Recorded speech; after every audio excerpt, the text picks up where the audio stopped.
बातमीपत्रात आता पाहूयात गल्लीपासून ते दिल्लीपर्यंतच्या ताज्या घडामोडींचा धावता आढावा। राज ठाकरे हे वरिष्ठ नेते आहेत। ते महायुतीत येणार की नाही याबाबत बोलण्याचा आम्हाला काही अधिकार नाही, मात्र ते आले तर त्यांचं स्वागतच होईल।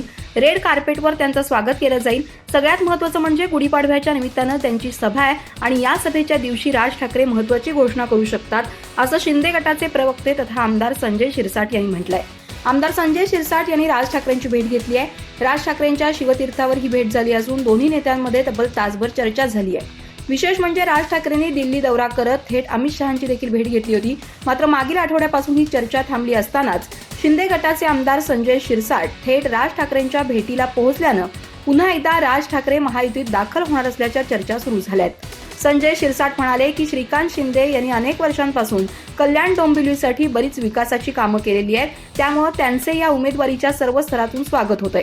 कुठलेही मतभेद नाहीत, कुठलाही समन्वयाचा अभाव नाही। आम्ही सर्व मिळून श्रीकांत शिंदे यांना विजयी करण्यासाठी प्रयत्न करणार आहोत।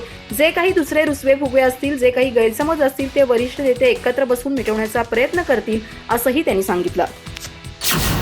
कल्याण लोकसभा मतदारसंघात अखेर मुख्यमंत्री एकनाथ शिंदे यांचे सुपुत्र तथा विद्यमान खासदार श्रीकांत शिंदे यांना महायुतीची उमेदवारी जाहीर झाली आहे। उपमुख्यमंत्री देवेंद्र फडणवीस यांनी त्यांच्या नावाची घोषणा केली। शिंदेंना निवडून आणण्यासाठी भाजप पूर्ण ताकद लावेल असं ते म्हणाले। त्यांच्या या घोषणेमुळे या महत्त्वाच्या मतदारसंघात कुणाला उमेदवारी मिळणार याचा सस्पेन्स संपला आहे। दरम्यान श्रीकांत शिंदे यांची महाविकास आघाडीच्या ठाकरे गटाच्या उमेदवार वैशाली दरेकर राणे यांच्याशी थेट लढत होईल। दरम्यान काल रात्री भाजप आमदार गणपत गायकवाड यांच्या समर्थकांनी कल्याणमध्ये श्रीकांत शिंदे यांना उमेदवारी मिळाली तर त्यांचं काम करणार नसल्याची भूमिका घेतली होती। त्यामुळे आता देवेंद्र फडणवीस यांच्या घोषणेनंतर स्थानिक पदाधिकारी कोणती भूमिका घेतात हे पाहणं महत्त्वाचं ठरणार आहे। नागपूर इथं भाजपच्या वर्धापन दिनानिमित्त आयोजित कार्यक्रमानंतर माध्यमांशी संवाद साधला। यावेळी फडणवीस म्हणाले, श्रीकांत शिंदे यांना भाजपकडून विरोध नाही, ते कल्याणमधून शिवसेनेचे उमेदवार असणार आहेत, ते महायुतीचे उमेदवार असणार आहेत। भाजप त्यांच्या पाठीशी खंबीरपणे उभी राहणार आहे। पूर्ण ताकदीनं आणि मागच्या वेळेपेक्षा जास्त मतांनी श्रीकांत शिंदे यांना आम्ही सर्वजण आमची बृहद युती निवडून आणेल।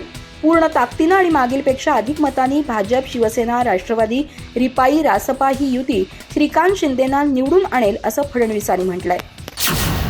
भारतीय जनता पक्षानं मागील 10 वर्षात अत्यंत खालची पातळी गाठत खुनशी आणि कपटी राजकारण करून विरोधकांना संपवण्याचं काम केलं। महाराष्ट्रातील काँग्रेस, शिवसेना, राष्ट्रवादी काँग्रेसच्या नेत्यांना सरकारी यंत्रणेला हाताशी धरून ब्लॅकमेल केलं। भाजपच्या या खुनशी राजकारणावर काँग्रेस पक्षानं सातत्यानं आवाज उठवला आणि आज अखेर सत्य समोर आलं। विरोधकांना भ्रष्ट ठरवून बदनाम करण्याचे षडयंत्र रचणारे दुसरे कुणी नाहीत तर उपमुख्यमंत्री देवेंद्र फडणवीसच आहेत, हे भाजपाचे माजी खासदार किरीट सोमय्यांनीच उघड करत फडणवीसांच्या कपटी आणि खुनशी राजकारणाचा बुरखा टराटरा फाडलाय, असं काँग्रेस प्रदेशाध्यक्ष नाना पटोले यांनी म्हटलंय। या संदर्भात बोलताना काँग्रेस प्रदेशाध्यक्ष नाना पटोले पुढे म्हणाले की भाजपाचे माजी खासदार किरीट सोमय्या हे विरोधी पक्षाच्या नेत्यांवर भ्रष्टाचाराचे आरोप करायचे। ईडी, सीबीआय, इन्कम टॅक्स विभागाच्या मदतीनं त्यांच्यावर कारवाई करण्यास लावायचे। या ब्लॅकमेलिंगला कंटाळून अनेकांनी भाजपात प्रवेश केला। भाजपात प्रवेश करताच त्यांना सन्मानानं संविधानिक पदं दिली। या सर्व प्रकरणाचा सूत्रधार हे उपमुख्यमंत्री देवेंद्र फडणवीस आहेत। त्यांच्या सांगण्यावरूनच आपण काम केलं। माजी मुख्यमंत्री उद्धव ठाकरे यांच्या विरोधातही कट कारस्थान करण्यास फडणवीस यांनीच आदेश दिले होते। हे उघड झाल्यानं देवेंद्र फडणवीस यांचा खरा चेहरा जनतेसमोर आलाय। भ्रष्टाचाराच्या नावाखाली महाराष्ट्रात पद्धतशीरपणे एक रॅकेट चालवलं गेलं आणि हे रॅकेट चालवणारा खलनायक देवेंद्र फडणवीस आहेत, हे आता लपून राहिलेलं नाही।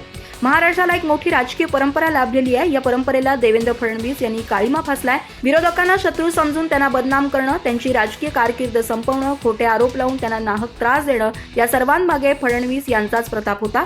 सोमय्या यांनी सर्व उघड केल्यानं भारतीय जनता पक्षाचा भ्रष्टाचाराविरोधातील लढाई ही केवळ विरोधकांना संपवण्यासाठी होती हे स्पष्ट दिसतंय। त्यामुळे भ्रष्टाचारांना सोडणार नाही, पण त्यांना ब्लॅकमेल करून भाजपात सन्मानानं प्रवेश देणार, हाच त्यांचा राजकीय अजेंडा आहे, हे उघड झालंय। आता जनताच भाजपला घरी बसून त्यांची जागा दाखवेल, असंही नाना पटोले यांनी म्हटलंय।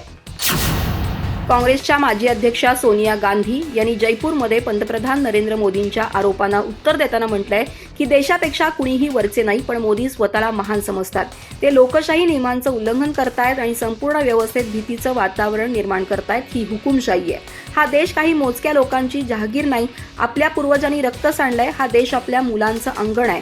तत्पूर्वी जयपूरच्या विद्याधर नगर स्टेडियममध्ये झालेल्या या बैठकीत काँग्रेसचे अध्यक्ष मल्लिकार्जुन खरगे यांच्यासह पक्षाच्या सर्वोच्च नेतृत्वानं पुन्हा निवडणूक जाहीरनामा प्रसिद्ध केला।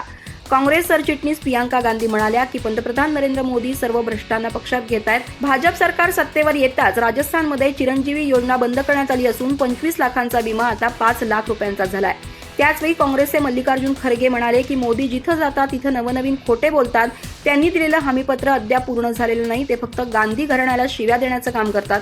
प्रियांका गांधी म्हणाल्या की आज बेरोजगारी शिखरावर आहे. तुम्ही 10 वर्ष मोदीजी आणि भाजप सरकार पाहिलंय, त्यांनी बेरोजगारी दूर करण्यासाठी काय केलं? अग्निवीर सारखी योजना आणली, सैन्यात भरती होणाऱ्या तरुणांच्या आशा पल्लवित झाल्या. देशातील प्रत्येक राज्यात पेपर फुटले असून नोकऱ्या उपलब्ध नाहीत. महागाईची परिस्थिती अशी आहे की निवडणुकीच्या 2 महिने आधी सिलेंडरच्या किमतीत कपात करण्यात आली होती. एक अनोखी गोष्ट म्हणजे गेल्या 5 वर्षात तुमचा संघर्ष टीव्ही किंवा मीडियावर दिसतो की वर्तमानपत्रात वाचायला मिळतो, असा सवालही प्रियांका गांधींनी उपस्थित केला. नाशिक लोकसभेची जागा उद्या जाहीर होण्याची शक्यता वर्तवली जाते.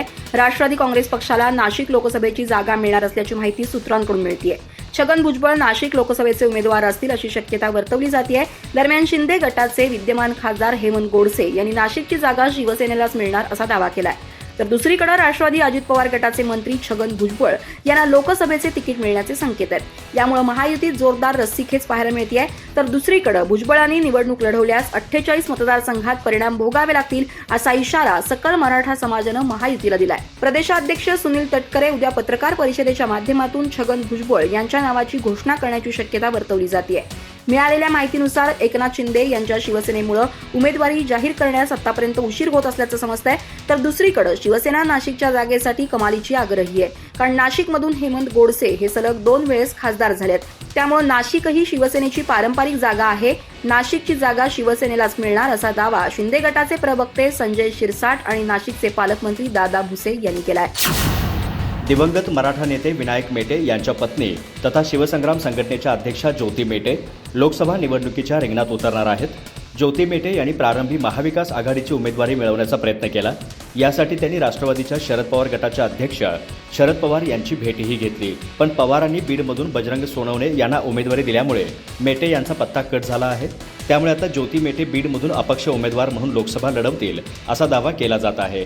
ज्योती मेटे सध्या बीडच्या दौऱ्यावरती आहेत. त्यात त्यांना चांगला प्रतिसाद मिळाला. याविषयी बोलताना त्या म्हणाल्या की जनतेचे आणि कार्यकर्त्यांचे प्रेम पाहून मी भारावून गेले आहे.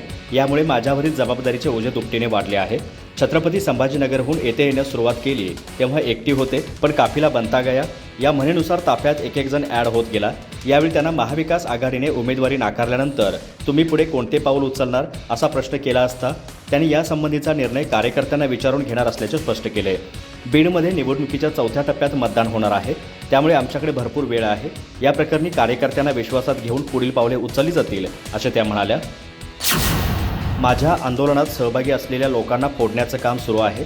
एका व्यक्तीला 15 लाख रुपये देऊन आमिष देण्यात येत आहे असा मोठा गौप्यस्फोट मराठा आंदोलक मनोज जरांगे पाटील यांनी केला आहे. मनोज जरांगे पाटील यांची शुक्रवारी बीडच्या नारायणगडावर बैठक पार पडली. यावेळी मराठा बांधवांना संबोधित करताना ते बोलत होते. तसेच येत्या 8 जूनला 900 एकरात नारायणगडावर भव्य सभा होणार असल्याची घोषणा त्यांनी केली आहे. यावेळी बोलताना जरांगे म्हणाले, माझ्या आंदोलनात सहभागी असलेल्या लोकांना फोडण्याचं काम सुरू आहे. एका व्यक्तीला 15 लाख रुपये देऊन आमिष देण्यात येत आहे. आम्हाला आरक्षण द्या. मी 1.5 महिन्यांपासून वाट पाहतोय. बीडमध्ये एसपी यांनी जेसीबीवर गुन्हा दाखल केले. बीडचे एसपी कोतवालाचे काम करत आहेत. माझे व्हिडिओ तयार करून मला बदनाम करण्याची शक्यता आहे. मला खेटायचे असेल तर कायद्याने खेटा असा इशाराही जरांगे यांनी दिला आहे. तसेच मी स्वार्थी नाही, नाहीतर मी या मराठ्यांच्या लाटेत निवडून दिल्लीला गेलो असतो. आपली यात जात एकत्र आल्याने अनेक लोक जळत आहेत. मला राज्यातून तडीपार केल्यास मी इतर राज्यात जाईन, तिथं आंदोलन करेन. तुरुंगात टाकले तरी मी कायद्यानं घेऊन आंदोलन करेन. मी शिव्या घातल्या म्हणून SIT नेमली. तुम्ही आमच्या आई बहिणीला मारले ते काहीच नाही का असा सवाल देखील जरांगे यांनी उपस्थित केला. महायुतीतील मंत्र्यांवर टीका करताना कर्जत जामखेडचे आमदार रोहित पवार यांनी पत्रकार परिषदेमध्ये जिवंत खेकडा सोबत आणला होता. आता हे प्रकरण चांगलेच तापले आहे. हे कायद्याचं उल्लंघन असल्याचा आरोप करत भारतीय जनता पक्षाच्या वतीने रोहित पवार यांच्या विरोधात थेट निवडणूक आयोगाकडे तक्रार करण्यात आली आहे. मात्र ही भारतीय जनता पक्षाची बौद्धिक दिवाळखोरी असल्याचा पलटवार रोहित पवार यांनी केला आहे. यातच आता रोहित पवार यांच्या विरोधात प्राणी हक्कासाठी काम करणारी संघटना people for ethical treatment of animals म्हणजेच पेटा या संघटनेने देखील निवडणूक आयोगाचे अधिकारी आणि राष्ट्रवादी काँग्रेस पक्ष शरदचंद्र पवार गटाचे अध्यक्ष शरद पवार यांना पत्र लिहिले आहे. त्यामुळे रोहित पवार यांच्या अडचणी चांगल्याच वाढल्या आहेत. रोहित पवार यांनी उचललेले हे पाऊल म्हणजे प्राणी प्रतिबंधक कायदा आणि महाराष्ट्र राज्य आदर्श आचारसंहितेचे उल्लंघन करत असल्याचा आरोप पेटाने केला आहे. निवडणूक अधिकाऱ्यांनी 24 मार्च 2014 रोजी दिलेल्या सूचनांमध्ये निवडणुकीत प्राण्यांच्या वापरावर बंदी घालण्यात आल्याचे देखील त्यांनी पत्रात म्हटले आहे. त्यामुळे आता या प्रकरणात आमदार रोहित पवार यांच्या अडचणी वाढल्या आहेत. रोहित पवार यांच्या या कृतीमुळे अनेक कायदे आणि नियमांचे संभाव्य उल्लंघन होत असल्याचा दावा या पत्रात करण्यात आलाय. सरपटणाऱ्या प्राण्यांचा वापर या तरतुदीमध्ये खेकड्याचे प्रकरण थेट बसत नसलं तरी निवडणूक प्रचारादरम्यान ते अनैतिक वर्तन मानले जाऊ शकते.